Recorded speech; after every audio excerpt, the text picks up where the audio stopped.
Hello everyone, welcome back to English Icon. Today, day is 5 7 day English speaking challenge. Today topic is how can practice front of the mirror. So I have a small mirror. Uh, you can see I have a small mirror. I can practice front of this. You can understand every method how can practice front of the mirror. So now let's start how to practice front of the mirror. Let's start practice front of the mirror. So first of all, I practice my introduction front of the mirror. You can understand all method how can practice front of the mirror. So now let's start.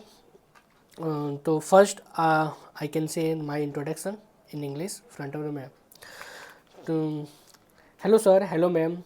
Thank you for the giving opportunity for the express my thought and my experience. My name is Kumar. I am from UP. I have been living in Delhi since 10 years for the study. Nowadays, I am pursuing my master degree for the university and work and I working at the MC company and team leader. Nowadays, I'm starting the YouTube channel, teach the student how can express our thought in English and how can speaking English in within 7 days, and that is the method for the English speaking practice.